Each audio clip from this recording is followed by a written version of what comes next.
Assalamualaikum warahmatullahi wabarakatuh and have a good day. My name is Muhammad Zain Kifli. My meter number 23, the S19 F1090. Okay, today I would like to present about sharing economy. Firstly, I will start from introduction first. Sharing economy is an economic model where assets are shared directly by stakeholder after coordination has been conducted over the internet. Okay, maksud dekat sini apabila seorang itu ada aset seperti kereta atau rumah, mereka boleh berkongsi atau share kepada orang ramai melalui internet. Okay, sebagai contoh, saya bagi contoh seperti Airbnb. Airbnb adalah platform di mana kita boleh register sebagai host yang menyediakan tempat penginapan kepada pelancong, atau kita boleh sebagai backpacker boleh menggunakan Airbnb untuk mencari tempat-tempat penginapan yang murah. Dan seperti GoGoCar adalah aplikasi di Indonesia yang menawarkan perkhidmatan kepada orang ramai untuk menyewa kereta melalui online. People from practically any part of the world can now borrow or rent beds, room, cars and other assets, and it is all done via communication among the parties over the internet. Okay. Perkembangan teknologi ini telah membawa banyak perubahan kepada ekonomi kita, di mana segala-galanya menggunakan platform media, segala-galanya menggunakan smartphone saja jika ingin membeli barang, jika ingin menyewa bilik, jika ingin mendapatkan kenderaan secara sewa. Sharing economy or share economy also goes by other names such as collaborative economy, collaborative consumption, peer-to-peer economy and relationship economy. Okay, collaborative consumption itu bermaksud kita berkongsi manfaat kepada orang lain, seperti kita ada kereta, kita ada rumah, kita boleh share kepada orang lain dengan cara kita sewa kepada mereka. And peer-to-peer economy itu maksud connection to each other via internet, via aplikasi media. Okay, now I will explain about history. When eBay was launched in 1995, the world saw a shift in how people gain access to goods and circulate them in the market. The continuous advancements of technology, particularly those of social nature, also contribute to the rapid movement of goods and service. The growth was so fast that the market had to find a way to keep up with it. There is also human natural instinct. Kita boleh lihat di sini, eBay adalah platform ataupun aplikasi yang mula-mula memperkenalkan syariah ekonomi kepada dunia, kerana mereka menggunakan teknologi terkini dan menggunakan internet untuk menjalankan perkhidmatan jual beli secara online. Dan ia memudahkan orang yang tinggal di Malaysia untuk beli barangan daripada Amerika, barangan daripada luar negara, mereka hanya mendapatkan melalui eBay. Dan kita boleh katakan syariah ekonomi ini adalah evolusi bagi ekonomi, di mana perubahan daripada traditional ekonomi kepada digital ekonomi, iaitu traditional ekonomi itu perniagaan dijalankan secara beli belah, dijalankan secara face to face. Kalau digital ekonomi ini perniagaan dijalankan melalui aplikasi-aplikasi tertentu. Dan banyak aplikasi-aplikasi ini sekarang yang membantu mereka untuk menjalankan aktiviti shopping online seperti Lazada, Shopee dan sebagainya. Okay, syariah ekonomi ini juga boleh saya katakan sebagai gig ekonomi. Gig ekonomi ini adalah bermaksud fleksibel, ekonomi yang fleksibel, di mana orang tidak perlu bekerja, orang tidak bekerja daripada pukul 8 hingga 9 dan mereka tidak terikat dengan jadual yang padat seperti pekerja-pekerja ofis sekarang.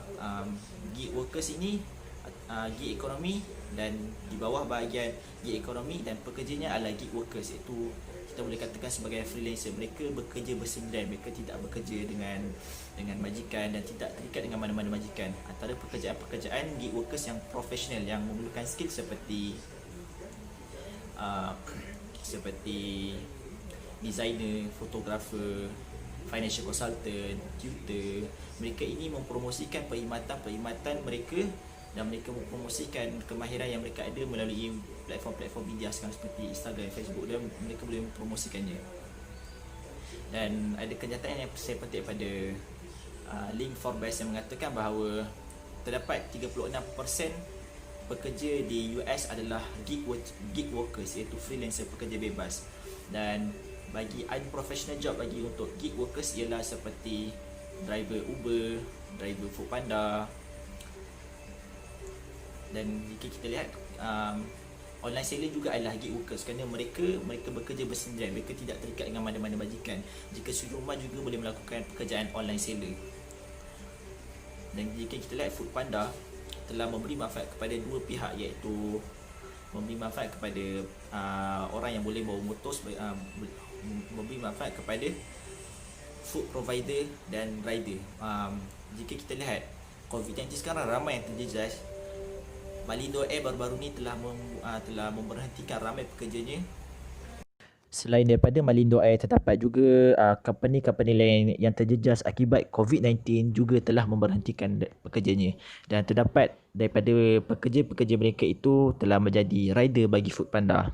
Dan kita boleh lihat Foodpanda ini memberi peluang pekerjaan kepada dua pihak. Jika kita lihat dalam tu, terdapatnya rider dan terdapatnya food provider. Dan jika kita lihat, terdapat juga penjaja-penjaja tempatan yang terjejas akibat COVID-19. Oleh yang demikian, mereka juga telah mengambil bahagian untuk mempromosikan makanan mereka di dalam Foodpanda. Walhal kita boleh lihat makcik-makcik yang menjual nasi lemak tepi jalan sekalipun juga telah mengambil bahagian untuk turut mempromosikan makanan mereka di dalam Foodpanda. Ini adalah perkembangan yang terbaik bagi sharing ekonomi. That's all for me. Thank you. Assalamualaikum warahmatullahi wabarakatuh, and hello everyone. My name is Siti Nasuhaira binti Ahmad. My matric number 23 DLS 19 F1072. Today I would like to present about feature of sharing economies. That's about topic 6 in supply chain management. First, of features of sharing economies. First is access over ownership.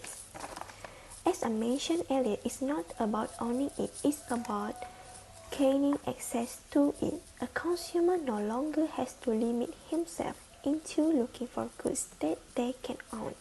For example, instead of buying a boat, he can think about renting or borrowing one. Enjoyment of the benefits of a goods or service does not require ownership. Second, no value is waste. It has been said many times before, unused value equal wasted value. Idle capacity means zero capacity. Imagine a car that is used, say, only 1 out of the 5 days. This means that utilized value is only up to 20%.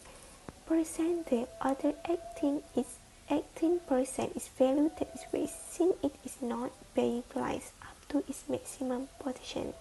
Transparency and openness. They refers to the sharing of information in order to enable users to gain access to resources, which is comprised of provider of homes and living space. It has actively enabled openness of database, available to large communities of consumers looking for living spaces, allowing for more possibilities of connections between service or goods or providers and consumers. That's all for me about feature of sharing economy. Thank you for your hearing. Assalamualaikum warahmatullahi wabarakatuh. My name is Tengku Namira Najwa binti Tengku Ishaq. My matric number 23DLS19F1096. Trust main currency. Bosman has reiterated on the importance of trust in creating reputation and building relationship in a sharing economy.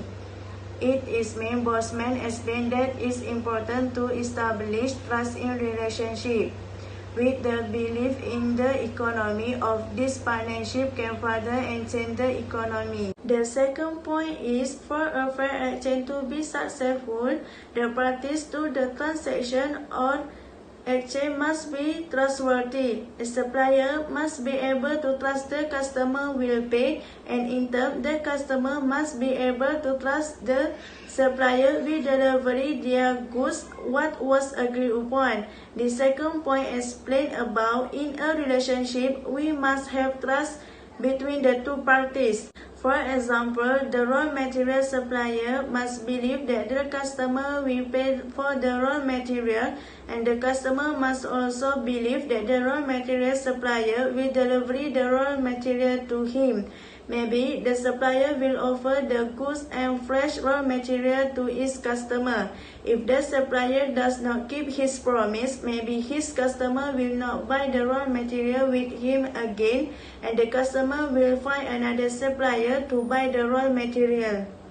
The last point is failure on the part of any participant to trust the other and to live up to that trust will lead to the failure of the transaction or exchange. If any of the parties cheat or break this promise, it can affect the good relationship between the two parties. This will also cause the customer and supplier to look for something from other sources that they can trust.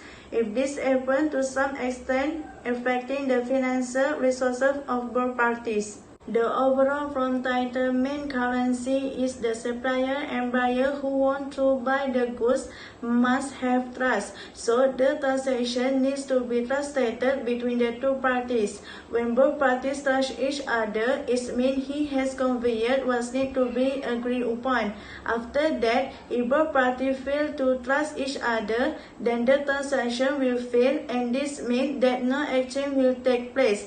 The importance of trust to establish relationship between supplier and buyer in a partnership economy. That is, when we believe, then the transaction will be successful, and if we do not trust each other, then the transaction will fail. Assalamualaikum warahmatullahi wabarakatuh. My name is Nurul Aminati Ramitu Idris. My metric note A20 DLS 19 F1088.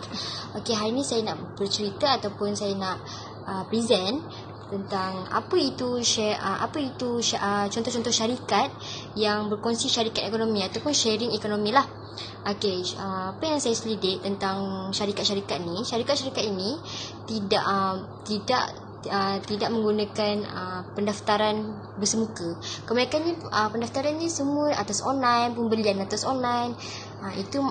Itulah yang dikaitkan dengan syarikat ekonomi ataupun sharing ekonomi. Okey, contoh syarikat yang menggunakan sharing ekonomi adalah Airbnb.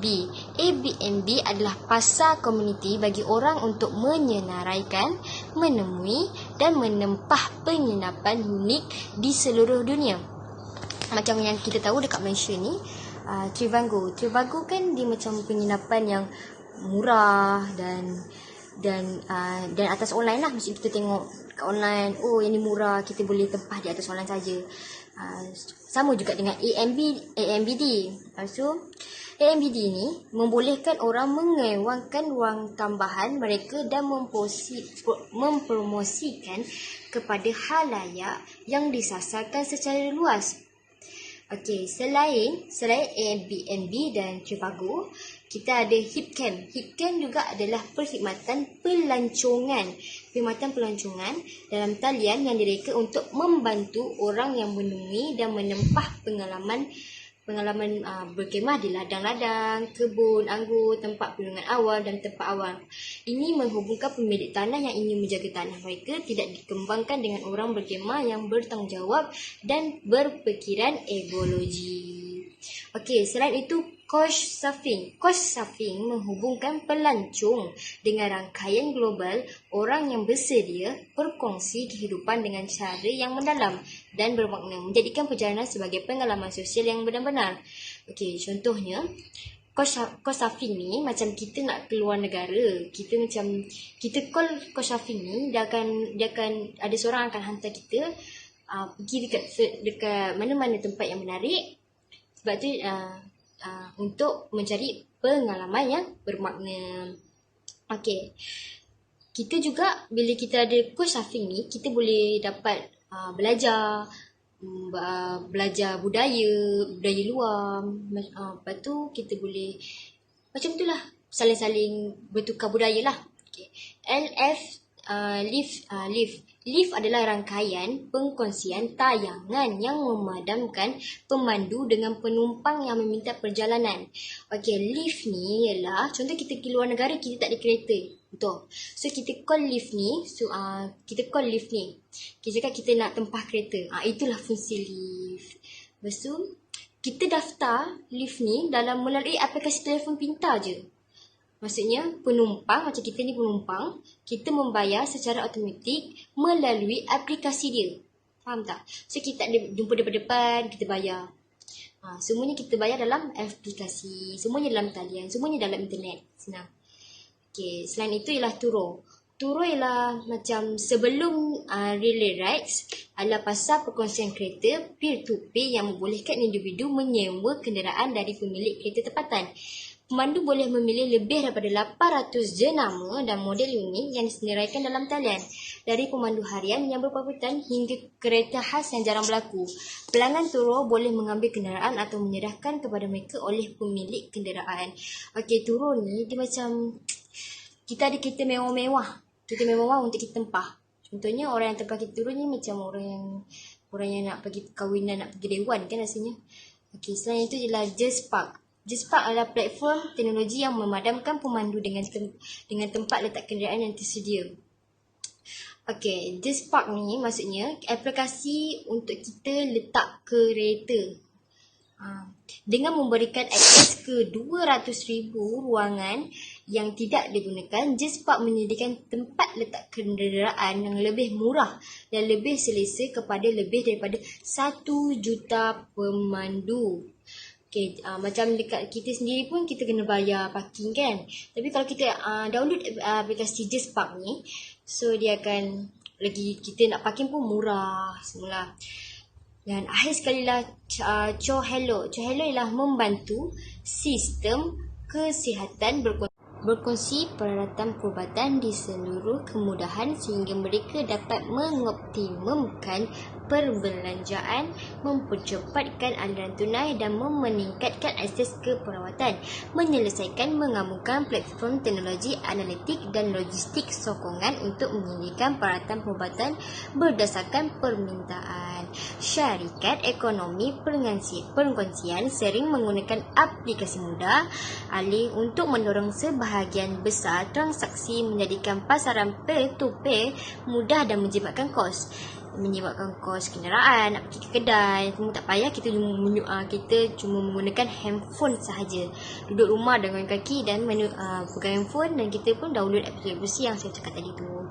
Menurut kajian ekonomi perkongsian yang dilakukan oleh Broking Institute India Center, ekonomi perkongsian dianggarkan berkembang menjadi 335 miliar pada tahun 2025 dan akan terus didorong oleh tenaga kerja yang semakin fleksibel dan daya tarik perkhidmatan atas permintaan.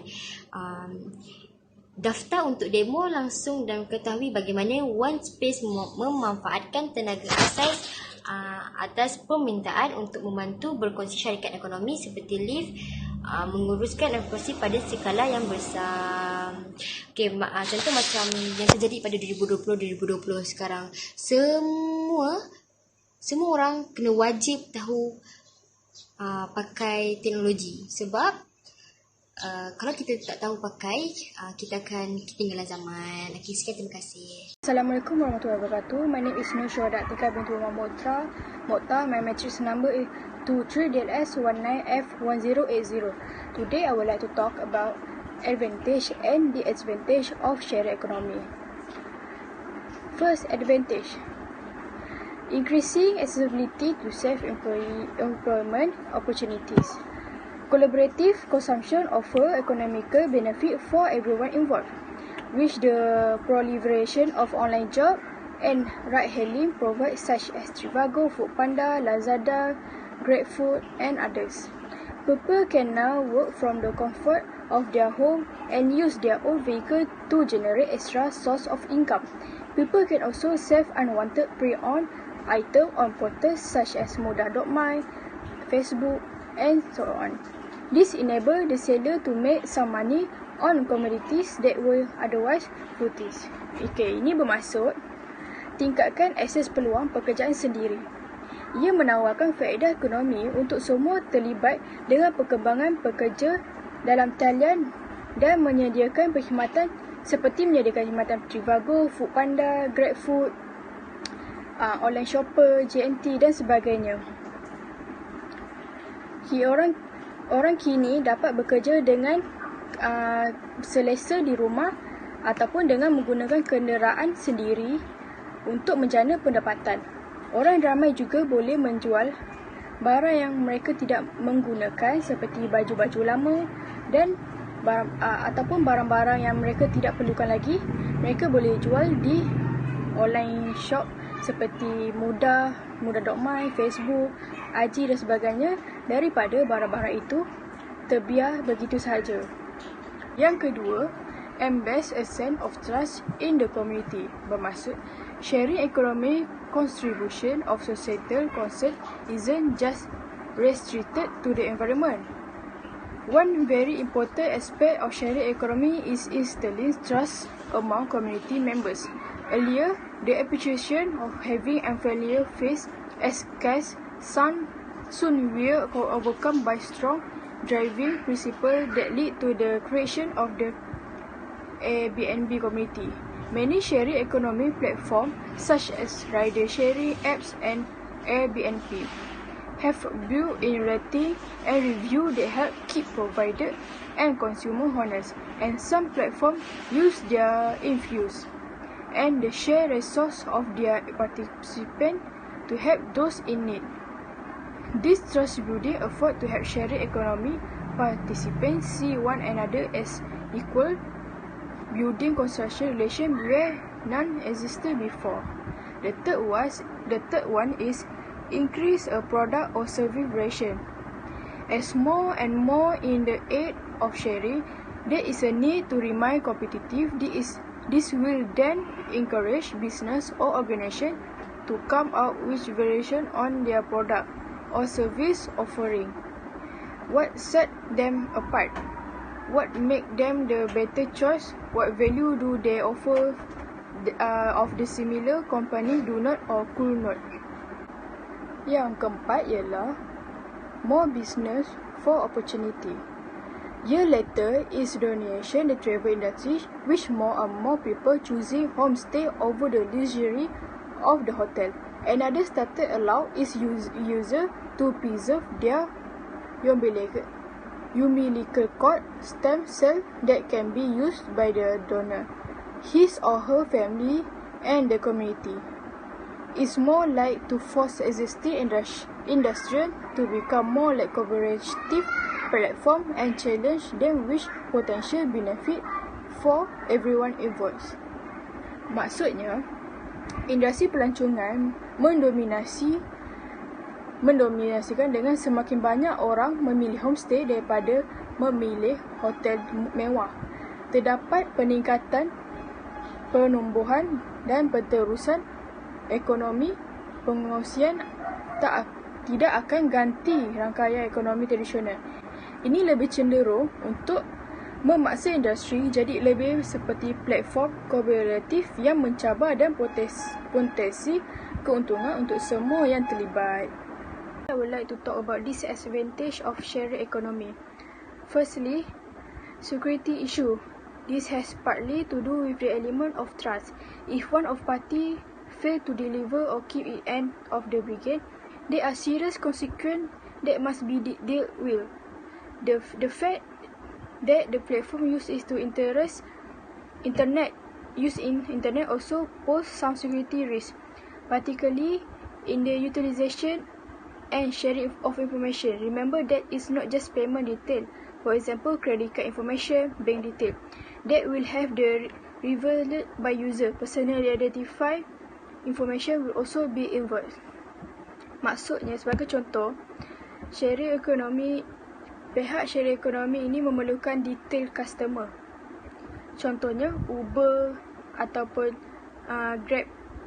Grabcar. Mereka haruslah mempunyai detail-detail customer seperti tempat tinggal, nama, nombor telefon dan sebagainya, kerana mereka yang akan membawa customer ke satu tempat yang customer minta. Oleh itu, customer juga tidak mengenali siapa mereka punya yang membawa, kerana mereka itu orang asing. So, kita takut kalau berlaku apa-apa terjadi, dia menggunakan detail-detail customer untuk perkara-perkara yang kita tidak tahu. Sebab itu, bila kita membuat Uber ataupun Grabcar, kita perlulah mempunyai lesen yang sah ataupun memang dah disahkan oleh syarikat detail-detail supaya tidak berlaku berlaku sebarang penyelewengan. Second, lack of customer loyal. Consumer no longer feel the need to be loyal of specific brands.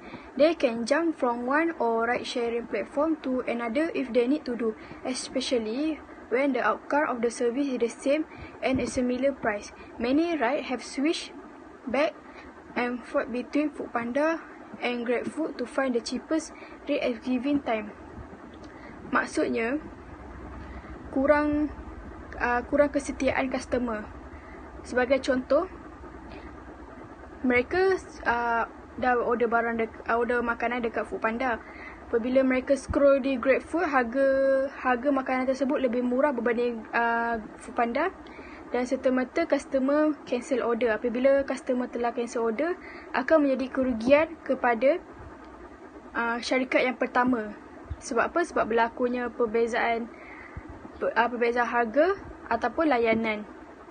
Sebab itu, kita haruslah apabila kita dah order something, kita kena stick dekat satu. Jangan lompat-lompat idea, sebab ia akan menyusahkan syarikat tu dan syarikat tu akan menjadi rugi besar. Okey, yang ketiga ialah little to no guarantee. When you are sharing a car with other, you should assume the risk that the item you share could get damaged. Ride-sharing platform process. The risk since drivers are required to have operating vehicle. The ride-sharing company does not provide vehicle for driver to use. Sebagai contohnya, kita mempunyai rumah. Rumah itu kita akan jadikan homestay. Apabila kita bagi orang luar sewa, orang yang tidak kenal, dia punya keburukan ialah kita takut apabila mereka dah habis sewa, terdapat beberapa kerosakan barang ataupun kehilangan barang. Itu akan menjadikan risiko besar untuk tuan rumah. Sekian, terima kasih kepada saya.